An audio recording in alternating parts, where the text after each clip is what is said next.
Hello, Einat Wilf. I've been really wanting to speak to you for quite some time. You've had some very interesting and thought-provoking thoughts about and talks about what you call Palestinianism, and we'll get right into that. So, I would first off, I'll immediately spoil the ending, and I'll ask you directly about one of the opinions that you've been pushing or advocating for, or making everyone have to evaluate in a critical manner. So, why do you think that the current war Israel is facing should be against Palestinianism, right? Because we mostly what we hear is a war against Hamas or Hezbollah or whatever, and you've defined it. Please correct me if I'm mistaken, as a war against Palestinianism. I said that this should have been the goal of the war, that I am both disappointed and concerned that it's not, because I think it essentially placed the whole war and the campaign and the fighting effort on a lie. And the lie is that Hamas does not represent the Palestinians, that, sometimes you hear the notion that they have hijacked the Palestinians or hijacked Gaza, whereas if you study the Palestinian history and ethos, it becomes very clear that Hamas actually represents the Palestinian ideology, identity, ethos very accurately. It is merely the most brutal and recent executor of that ideology, but it's not separate from it. It actually planned October 7th, knowing that it would be hugely popular. It planned October 7th in the name of that ideology. Now, why did I say that the war had to be declared against the ideology?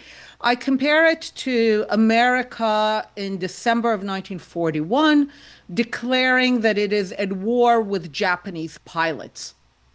But again, Japanese pilots were only the executors of the Japanese ideology of racial supremacy, of imperial expansion. But I mean, they were not independent agents. And the same for Hamas. And just as it made no sense for the United States to declare war on Japanese pilots, I believe it makes no sense for us to declare war merely on Hamas. Now, the ideology, the reason that I focus on the ideology, the identity that I've recently come to call Palestinianism, is that it's a very clearly defined ideology and identity, and it's based entirely on the negation of Zionism, essentially on the negation of the Jewish right to self-determination in any part of the land.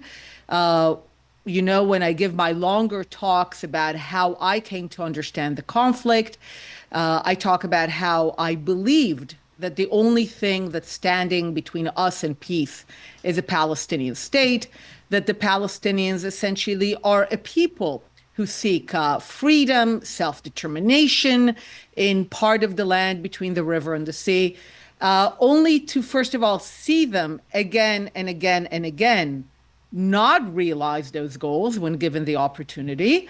And then I began a process of listening to them and researching and realizing that they've always been very consistent, to their credit, and clear that their goal has been always primarily as a top priority to ensure that first and foremost, there's no Jewish state anywhere between the river and the sea. I always bring a quote by Ernst Bevin, the British foreign minister after World War II, who in February 1947, after having kind of researched and spoken to the side, he didn't make it up, goes to the British Parliament to explain why Britain failed out to fulfill the mandate, the trust that it received unanimously from the League of Nations after the fall of the Ottoman Empire to help Jews achieve sovereignty in the land. It did not fail the Arabs. It created Transjordan and Iraq, and France helped create Syria and Lebanon. But the Jews don't have a state by that time. And he says that His Majesty's government failed because they're faced with an irreconcilable conflict. Now, this is February 1947, which means there's no settlements, there's no occupation, there's no blockade of Gaza, there are no Arab refugees, there's no Nakba, and there's no Bibi. So basically, all the things that we are now told are the reasons for Arab Palestinian violence don't exist yet. So we have no excuses. And he defines the conflict. He goes on to explain why the conflict is irreconcilable. He says there are Jews and Arabs in the land. No one is called a Palestinian. And he says that the Jews, their top priority is to establish a sovereign Jewish state in the land.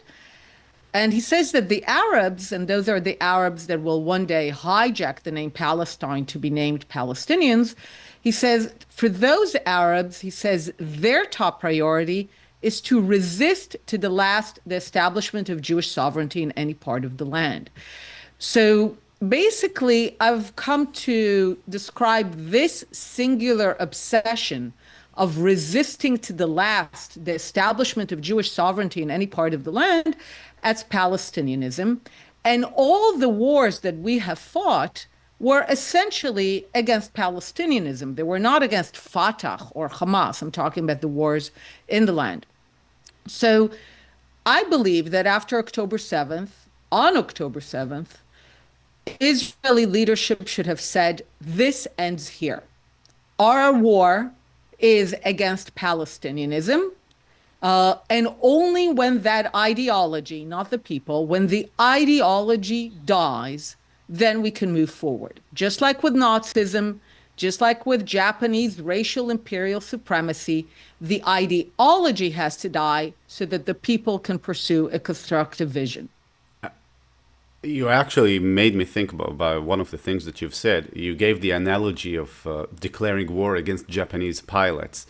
And I think the analogy is not very good. And the fact that it's not very good reveals something. And I'll share this with you now. So why does the analogy not work? Because the Japanese Imperial Navy and its pilots were essentially dependent on the Japanese Empire. They were equipped, trained, financed, all these things, resourced, right? The manpower has to come from somewhere. They have to hold certain beliefs. So that has to come from the Japanese Empire. But in the case of Hamas, it doesn't exactly work because Hamas, you're right, the manpower comes from the Palestinians. The ideology comes from the Palestinians, yes. Who funds Hamas? Is it the taxes of the Palestinian nation? Or is it, this complex society that has an education system? Not exactly. Like it's something wider than what is just happening near Israel, right? So what do you think about that? So you're right that there are broader sources of funding, but the fundamental source is the is Palestinianism and is Palestinian ideology. For example, a major source of funding for Palestinianism, and this has been one of the reasons I have spent so much time writing and focusing on it, is this organization called UNRWA, which, contrary to the view that the letters UN mean anything, it's actually a Palestinian organization that exists for the singular purpose of funneling Western money and global legitimacy for the Palestinian cause of no Jewish state. So it's true that they're able to get Western funding, but the funding goes to the cause of Palestinianism. Yeah. It doesn't go to like something else. And over the last century, Palestinianism, because it was singularly focused on destroying Jewish sovereignty, enjoyed the support at any given moment of every anti-Semitic and anti-Zionist power in history, from the Nazis in the 30s and 40s to the Pan-Arabists in the 50s and 60s to the Soviets in the 60s and 70s and 80s, and today to the Iranians. But the thing is this, if the Iranians or the Qataris are gone tomorrow, at least their regimes, which I sincerely hope will be the case, if we do not end Palestinianism as an ideology, we will be in the same place that we were with the Soviet Union. The Soviet Union, which was really one of the main funders of Palestinianism, and even one of its main exporters to the world, to academia, to international institutions.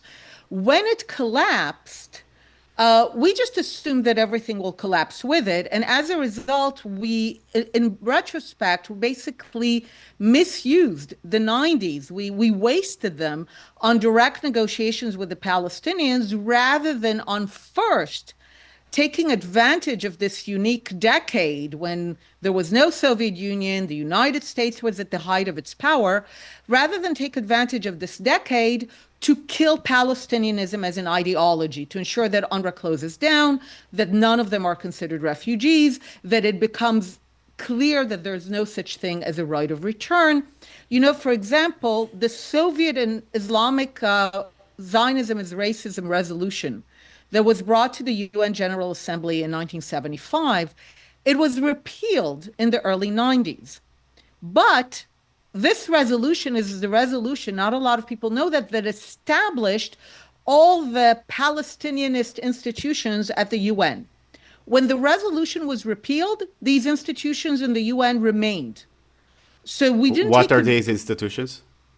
these are the institutions in the UN that are called protecting Palestinian rights, where most people think, oh, you know, just the right to self-determination. But when Palestinians speak of rights, they speak primarily of what they call the right of return, Yeah. which is a code name for no Jewish state. So there's the Committee on Palestinian Rights. These are the organizations within the UN that constantly promote Palestinianism within its institutions. Those organizations, those committees were not repealed. So we actually wasted the 1990s on direct negotiations rather than on setting the stage for such negotiations to succeed. So, for example, if the Ayatollah and Mullah regime is gone tomorrow, if Qatar is finally put in its place and is no longer a major funder of the Palestinianism, if we are not careful, then it will find a new sponsor, like Turkey. Turkey seems to be very much edging in that role. And that's why we need to kill the ideology. Yes, the ideology always finds happy funders who are happy to fund those who are spearheading the battle against Jewish sovereignty. But we need to kill the ideology so that it doesn't always find new sponsors. Yes. So my point when I brought out that that it's not exactly like go to war with the Empire of Japan, right? That it's something that's way more widespread and it has like arms everywhere. It's not like, say, you do another victory like the one in '48 and you beat Palestinianism. No, it's not going to be beat by even if there was not a single Arab living between the river and the sea. It's not like I'm advocating for that, but imagine for a second, even then the war against Palestinianism would not be concluded, I would assume. So how do you envision this war that you think should have been? Okay. So the first step is to actually declare it as the war. Because except me and a few other people, and no one even thinks that this is our enemy. A lot of people are truly convinced that our enemy is only Hamas and that, you know, there are extremists and moderates and that it's not everybody. But, and, and by the way, I'm aware that for years, this has been the toughest message I brought forth. Uh, More people tragically are willing to listen to that message after October 7th, but it remains a harsh message. The message is that Palestinians as a people have been constructed and coalesced around a negation, not around a constructive vision, but around a negative vision that only seeks to destroy the Jewish state. You know, sometimes people say they want all of it from the river to the sea. And I've come to actually make it even more precise. I say it's not that they want all of it. Wanting all of it is even a constructive vision. You could say a maximalist one, but a constructive one. They want something. They don't want from the river to the sea. What they want, if you look at the full phrase of what from the river to the sea means, they first want to ensure that there's no Jewish state. The rest is later. So the primary goal is destruction. And the toughest message I've brought is not just that this is a destructive goal, but there are essentially no dissenting voices. That even though there's a difference of tactics, yes, clearly Abu Mazen, after the last wave of massacres, which was misnamed the Second Intifada, but it wasn't some, spontaneous uprising. It was a deliberately carried out massacre of civilians. Um, Abu Mazen, yeah, he reached a conclusion that this period and the violence has Just to hurt make it the clear, when you say Abu Mazen, you mean Mahmoud Abbas, right? Yes, the head of the Yeah. Palestinian Authority. He did indeed conclude that violence hurt the Palestinian cause. But the Palestinian cause of no Jewish state remains the same. He has shifted the cause to taking it to international institutions, to promoting the idea that Israel is a pariah state, to promote what I've come to call the placard strategy, the equation of Israel and Zionism with all the evils in the world. But he hasn't changed the goal. There is no Palestinian who basically, I mean, I always mention that over a 20-year kind of journey, I have found only such three. But those are three individuals. You don't find any Palestinian of note who basically says the Palestinian cause of destroying the Jewish state has to go. We need to have a constructive cause of living next to the Jewish state. This means that we're not refugees and there's no right of return into the state of Israel. Those are, I've discovered over the years, the two litmus tests that really allow you to know whether they're serious or not. And this is a very, very difficult message. I'm aware of it, but it's true. When people challenged me over the years on that, they said, Einat, you're exaggerating. You have extremists, they have extremists. And I was like, no, you know what? Precisely because I'm insisting on this broad and difficult message, then it's really easy to disprove me. So go, find me Palestinians, and not the same three, because everyone comes back with the same three Yeah, I people. think I know who these are. I, Yeah, but like bring me Palestinians who publicly, again, if it's not public, it's worthless. Don't tell me you know them secretly. Publicly, openly, clearly, in their name say, we want to live in an Arab state next to the Jewish state, not from the river to the sea. We understand that this means that we're not refugees and there's no such thing as a right of return into the state of Israel. And I tell them, if you think I'm exaggerating, go, prove me wrong. And again, either no one comes back or they come back with the same three people. So it's a tough message, but it's empirically true. And you're right that in many ways you could even argue that Palestinianism, those are the Japanese pilots of a broader anti-Semitic vision, anti-Jewish sovereignty vision. or just signaling, like you want to feel good about yourself, you want to feel like you're doing the right thing, so you do that thing of yeah, I'll donate money to this and this organization who saves the victims of this evil state. So maybe you are a little bit But that's anti-Semitic. exactly it. The notion, I mean, I agree with you. There's a lot of people who just want to do good and therefore they help or donate. But what they don't understand is that even their notion that doing good means supporting Palestinianism, that is the outcome of the export and dissemination of Palestinianism, this positing of the evil Jewish sovereignty, right? Israel, Zionism, Star of David, that's what I call the placard strategy, this repetitive equation that Israel, Zionism, Star of David is equated with all evils in the world: imperialism, colonialism, apartheid, racism, white supremacy. Then it escalates: Nazism, genocide. And then against it, there is a pure good. It's not a coincidence that Palestinianism is associated well with all the good words: justice, equality, freedom, rights.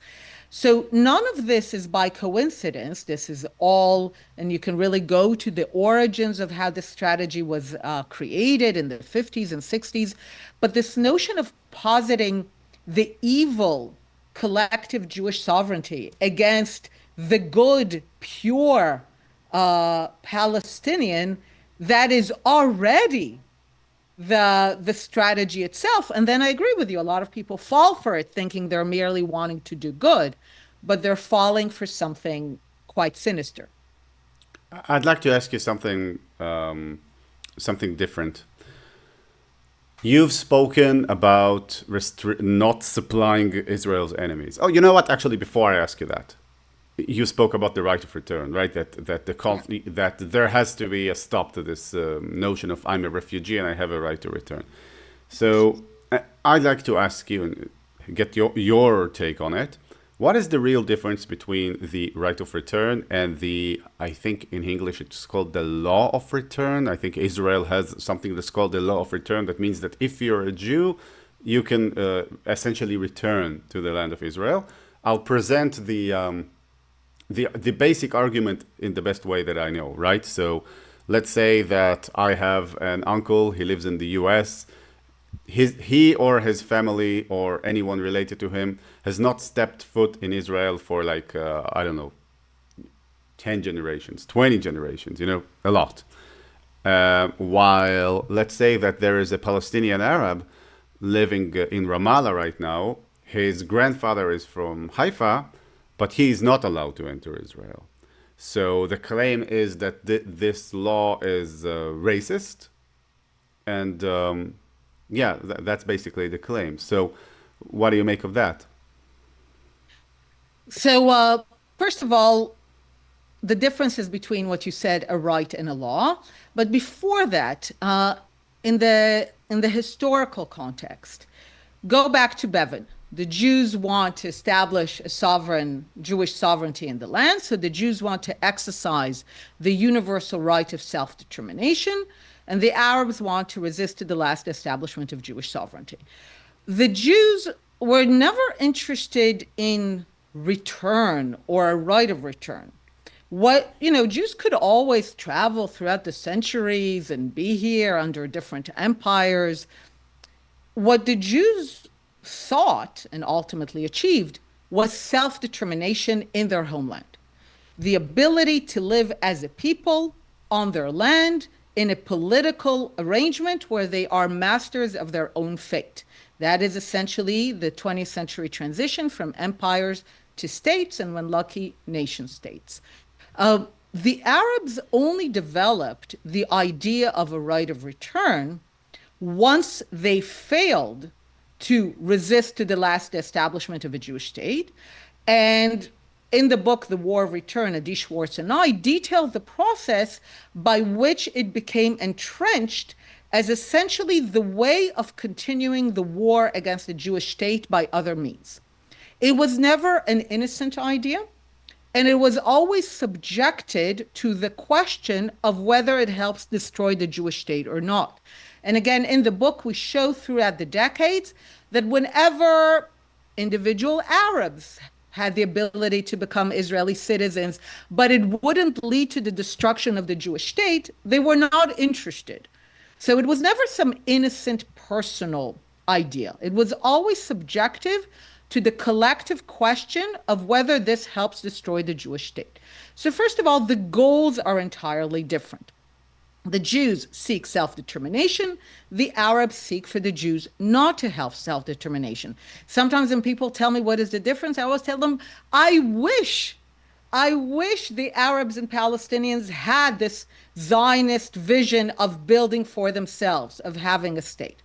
And now we go to the issue of right versus law. Israel, once it was able to create a state, the Jews were able to create a sovereign state, they enacted a law. It's the law of a sovereign state. Every sovereign state has a law that determines who enters and who becomes a citizen. I would argue that this is almost the most fundamental element of sovereignty.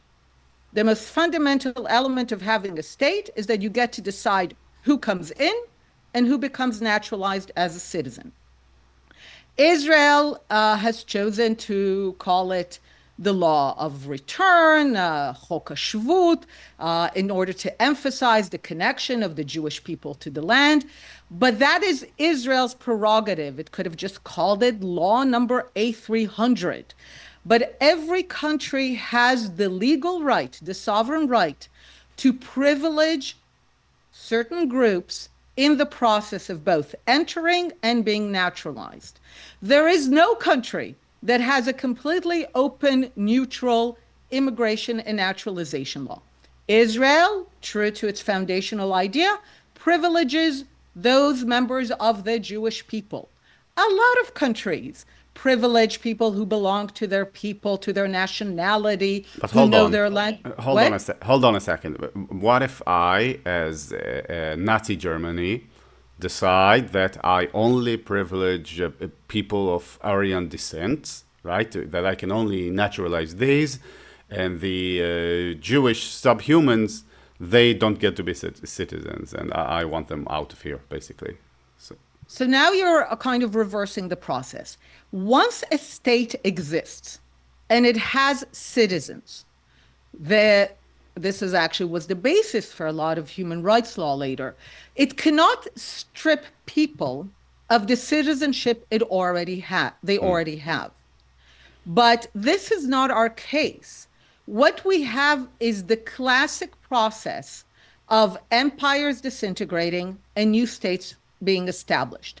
This process, which defined the 20th century, is a process that was damn bloody. It involved 2 world wars, numerous civil wars, regional wars. But whenever an empire disintegrated, new states were established, new borders, typically these borders were fought over. Tens of millions of people became refugees as they fled across these newly delineated borders, typically to the side that was more ethnically and religiously similar to them. The message to those tens of millions of refugees throughout the world was basically the same. It's tough, it's tragic, but move on. Those are now sovereign states, and those sovereign states that have replaced the imperial lands have the right to determine who enters and who becomes naturalized from the moment they exist. So, for example, a state like Israel accepted numerous refugees. Israel actually accepted, relative to its population, more refugees than I think any country in the world, certainly among the top them proportionally. Jewish refugees. A lot of other countries did the same. They took refugees that belonged to the group that was the majority national ethnic religious group. That was their sovereign right. And people who fled or were expelled during the war before the new state was established, that's it. If the new state did not want them, it was under no force to take them in because it was new. And from that moment on begins the process. The only exception, and the absolute only exception at the time, is the demand of Israel not to behave in that way. And this is the creation of the idea that the Arab refugees, unlike Germans and Ukrainians and Poles and Hindus and Muslims, don't have to move on and to accept the outcome. And let me remind that the Arabs didn't have to become refugees. They actually had the remarkable option of having their own state. They could have merely said yes to partition, but no, it was more important for them, for the Jews not to have a state. And they said that, and I'm not inventing it. They made it very clear that they're going to war because it's more important for them to resist to the last the establishment of Jewish sovereignty in any part of the land. They failed to achieve that goal in that war. As a result, they became refugees. You know, the issue of actions and consequences often seems to be missing. They took action to go to war, which was unnecessary. They failed to achieve their goal of no Jewish state and became refugees. The global norm at the time was this is it.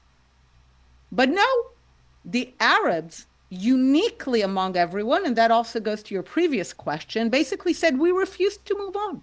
We're not moving on. The Jewish state is illegitimate. And the fact that we won this battle doesn't mean that we lost the war. The war against Jewish sovereignty will continue. And you are right that they were able to blackmail the West, mostly the US and Britain at this point, to fund their continuing war against Jewish sovereignty through the hijacking UNRWA, basically. But the Palestinians have repeatedly been offered, let's begin, 37, 47, they were offered statehood, and again, they rejected it in order to go to war against a Jewish state in any part of the land. But even after they became refugees as a result of their terrible choices, they were repeatedly offered the possibility of establishing an Arab state in our lifetime. It happened in 2000, 2008, 2014, even 2019 with the Trump peace plan. And every time, to quote the last time that they said, Abu Mazen said to the Trump peace plan, no, no, and 1,000 times no. Every time, as part of the offer of statehood in 2000 and 2008, the Trump peace plan, they were told, in your state, you can do what Israel did. You can have a law, an immigration and naturalization law that will privilege people, Arabs of Palestinian descent, and you can allow them to live in your state. But again and again, they rejected it because it goes back to the key goal. They were never interested in a state for themselves if it means that the Jewish state gets to live. They were never interested in the idea of so-called return to a Palestinian state in the West Bank. 40% of the millions who claim return already live in the West Bank and Gaza, which makes no sense if you think that Palestine is the West Bank and Gaza, but it makes perfect sense if you understand their view that the idea of return is only for the singular goal of no Jewish state. So basically, absolutely no connection. If anything, except for the English translation of Shvut as return and Auda as return, there's no connection. One is for the idea of sovereign statehood, and one is for the destruction of Jewish statehood.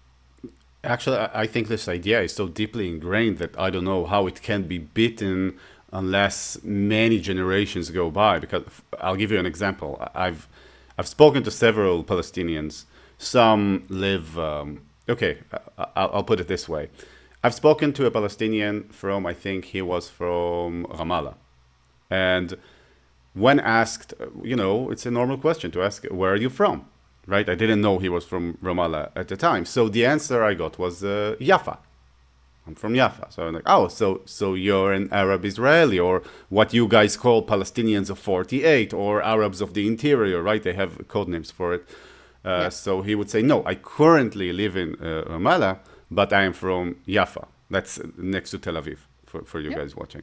So, and then my next answer would be, wait, so you were born in Jaffa? No. Oh, your parents were born in Jaffa? No, my parents were not born in Jaffa, but I am from Jaffa. So the idea of being attached, and it's not the only time. I've spent a lot of time in Europe this year, and I've met some people who presented themselves as Palestinians. Yeah, and okay, so where are you from? I'm from Haifa. Okay, Haifa is a city in Israel.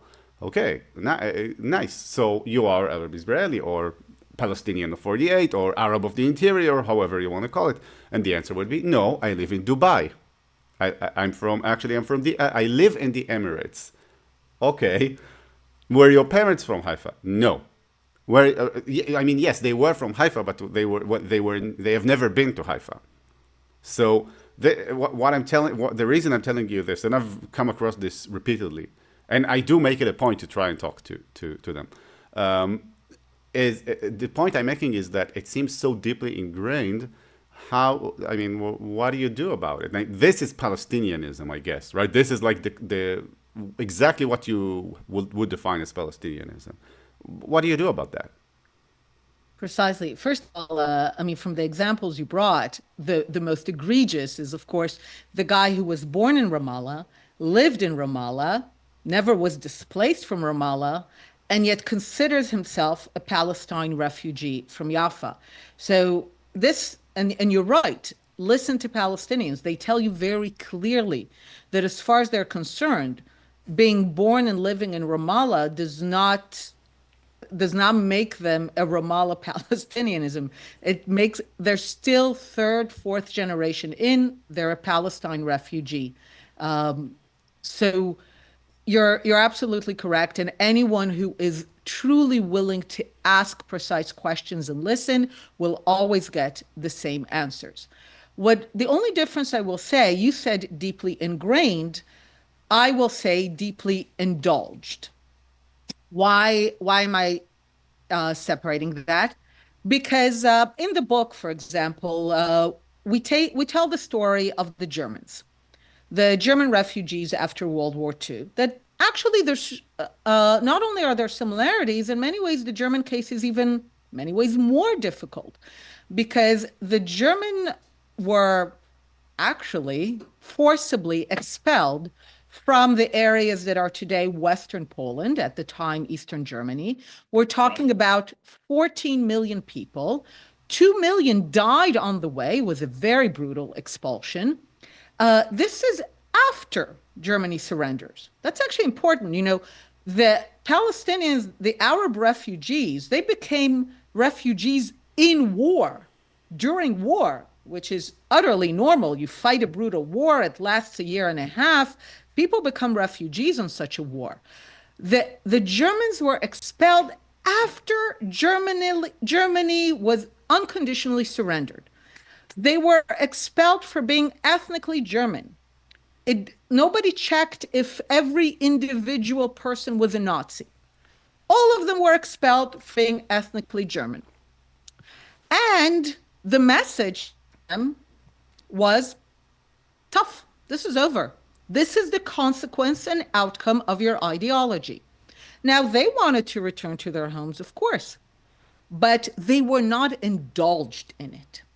So if today you go to Germany, you meet some people, you know, they're older, they are considered crazy, borderline Nazi people in Germany. They have zero legitimacy. So a lot of ideas, the question is, do you allow them to bloom or do you make sure that they do not get indulged? So for me, the issue with it's not for me. I mean, the issue with the idea of return is that it was constantly indulged, fueled, sustained, raised to the level of almost religiosity. I say that Palestinianism has four core tenets, if you were to look at it as an ideology.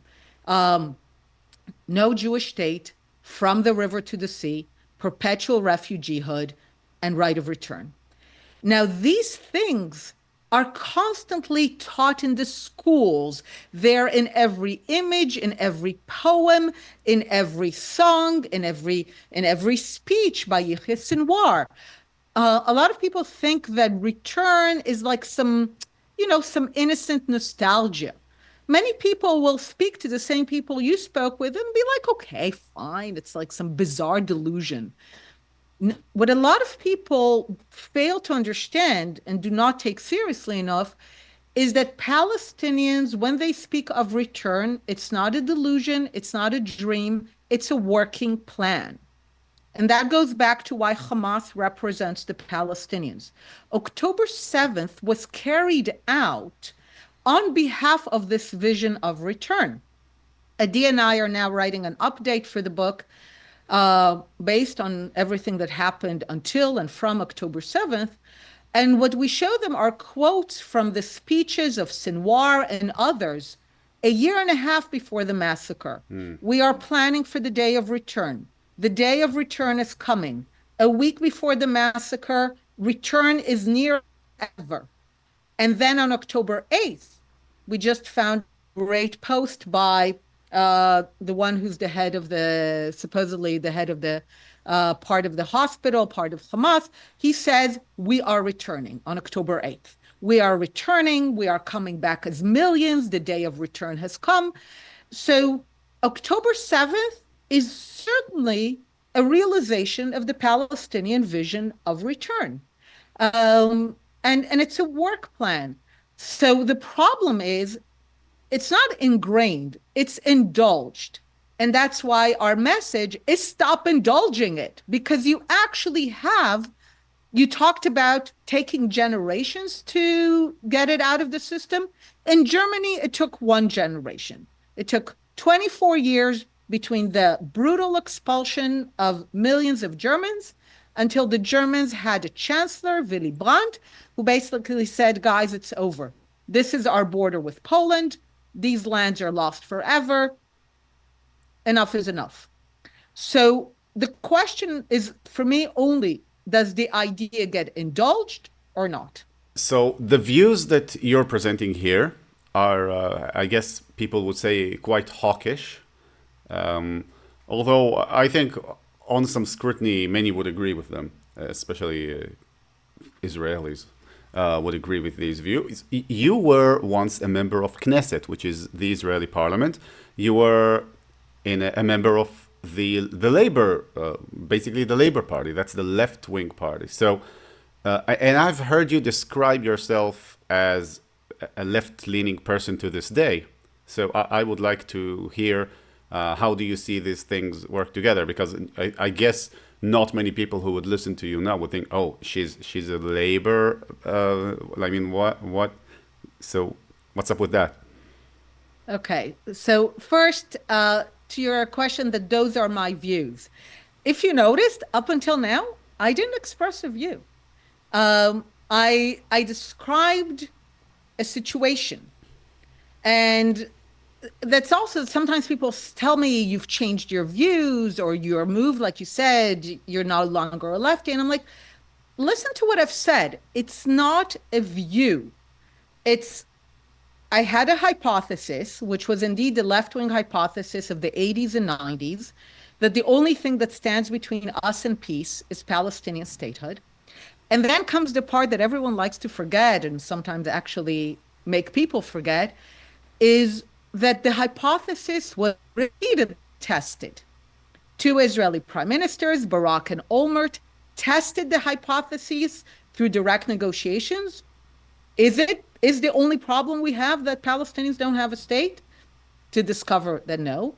We had Ariel Sharon, between the two of them, disengage from Gaza to say, you know what? You don't want to sign an agreement, just take territory.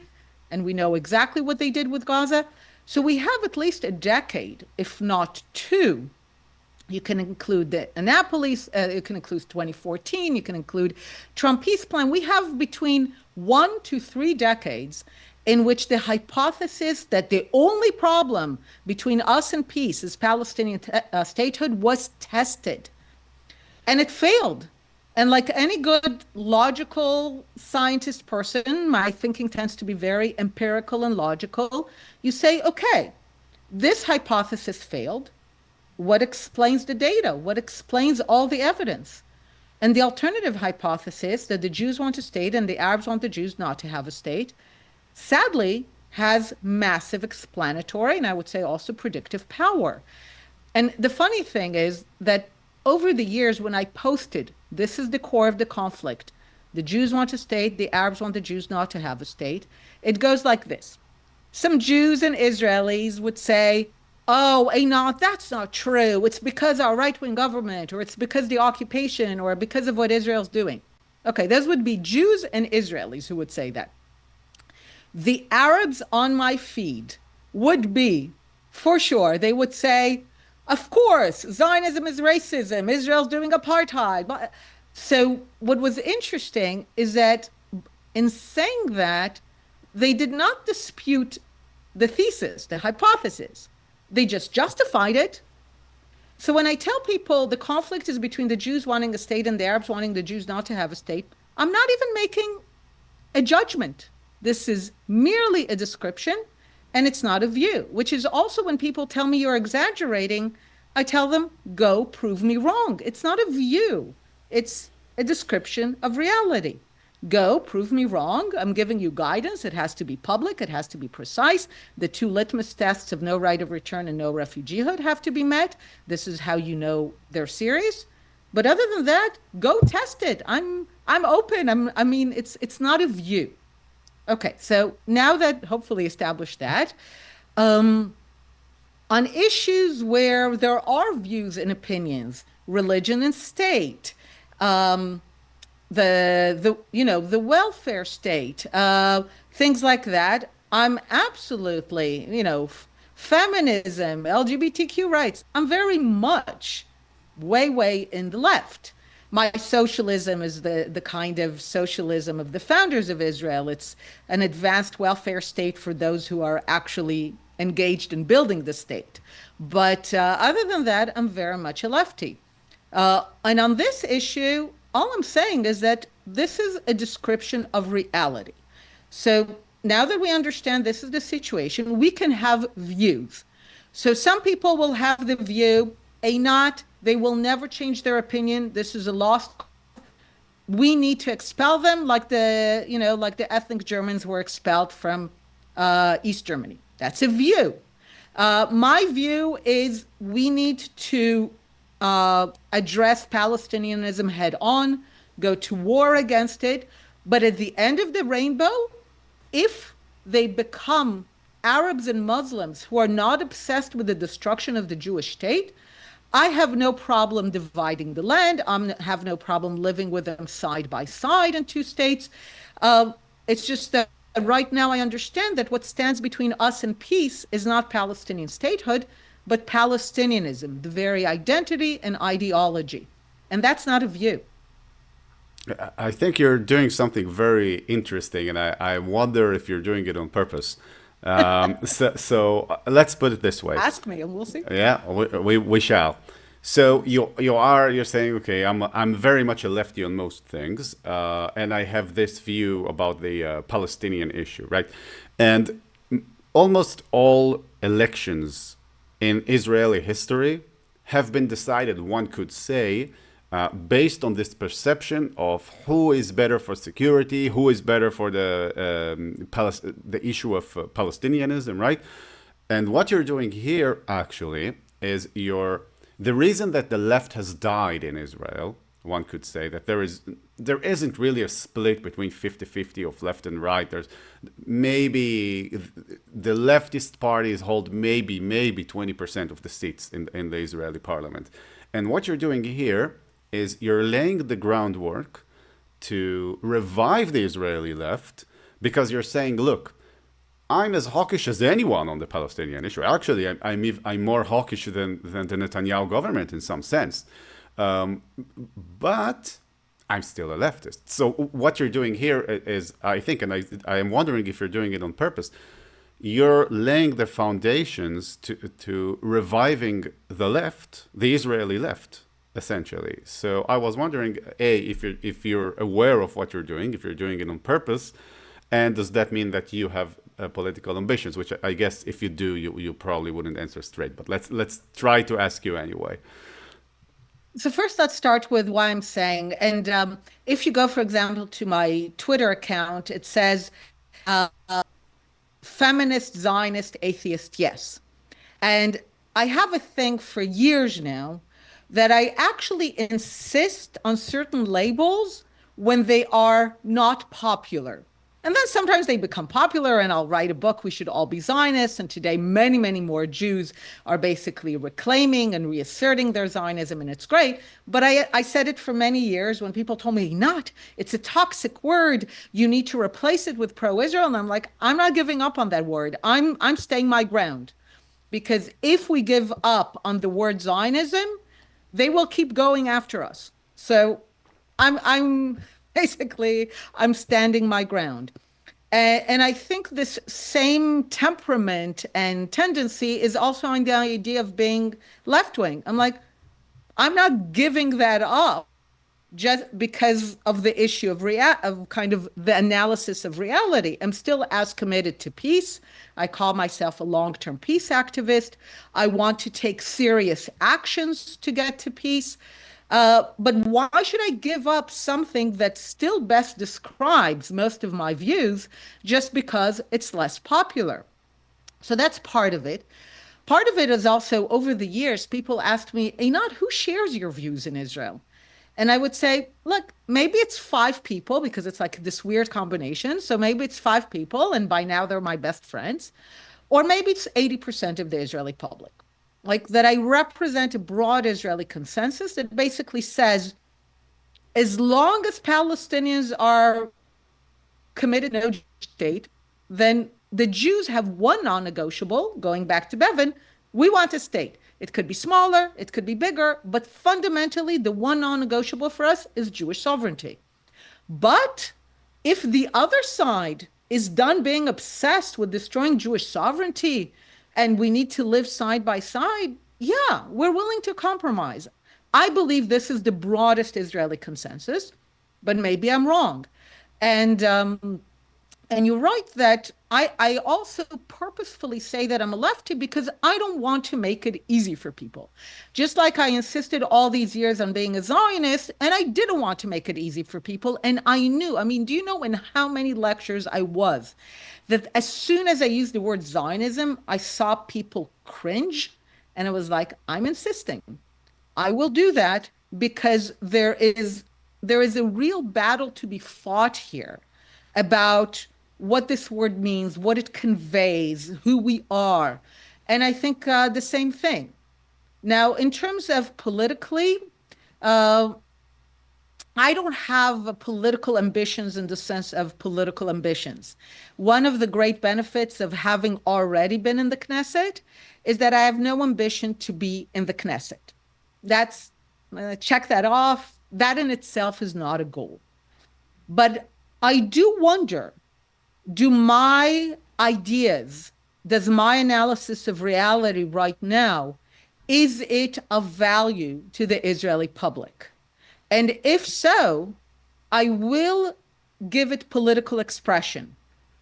And if not, then no. So I don't have political ambitions that are general. I do have an interest in finding out whether ideas represent five people, in which case I absolutely don't have political ambitions, and I'm happy to continue writing books and articles with those five people, or they represent a broad Israeli consensus that currently is not given expression, and then I'll be happy to give it political expression. I see. While we're on the topic of you being in the Knesset, or back when you were in the Knesset, I have actually a story that I know of that I would like to ask you about, and I don't know, it's not very well known, I believe. So I've recently, no, don't worry, it's not embarrassing. So Okay. I've recently reread the book Son of Hamas. I guess now you know where this is going. Yes.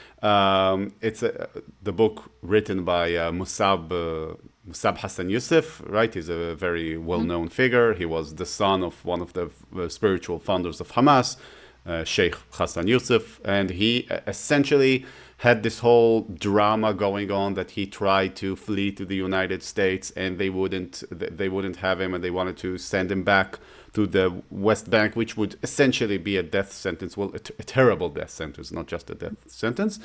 And a few people signed some declaration that asked for him to be naturalized, or I don't know exactly what happened there. But when I looked at the footnotes of that book, I saw your name as being one of the signatories, right? As a member of Knesset, this is one of the things that you did. I wasn't really looking for it; I just happened to find it. So I was wondering if you could tell us that story briefly, like what is it that happened there, and what was happening with you, like what happened there, basically. So at the time, I'm a member of the Foreign Affairs and Defense Committee. What's that? Uh, Within the Israeli Knesset, it's in many ways considered one of the top committees. It unfortunately merges both foreign affairs and defense, which means that it is more geared to defense than foreign affairs, which is not great. But I was a member of that committee on behalf of the Labour Party, which at the time was in the coalition. And this issue was brought to my attention. Now, I was raised with the view that there is one real sin in life, which is ingratitude. And when I heard his story, I felt that in the most basic sense, the people of Israel owe him a debt of gratitude. He has saved the lives of many. Many people walk around not knowing that their lives have been saved by him. That's always the problem, that when your life is saved, you never know that it was saved by someone unless it's they really jump in front of a car for you. But and I felt we owe him a debt of gratitude. So I suggested to the chair of the committee at the time, Tzachya Negbi, that we write a letter on behalf of the committee. And he was on board. So he put it forward as the chair of the committee, and I signed it. And this went to the Americans, and as a result, they granted him visa. And I think over time he was naturalized. That's a fantastic story. Have you ever been asked about it, by the way? I wonder. I wonder if people picked it up because it was. Once or twice when we were together on a panel, he would mention it. Ah, okay, yeah, that makes sense. so, so yeah, okay, I get it. Thank you so much for coming on. Where can people find you? If people want to follow you. I am most active on Twitter. This is where I kind of comment regularly. I've also started posting on LinkedIn and Instagram, and and on YouTube. I have a channel, and a lot of my podcasts, lectures will all be there. Okay, so you can send me the link afterwards, and I'll put it in the Okay. description. So thank you so much for coming on. I really enjoyed talking to you, and well, good luck in whatever it is you're doing. Thank you so much.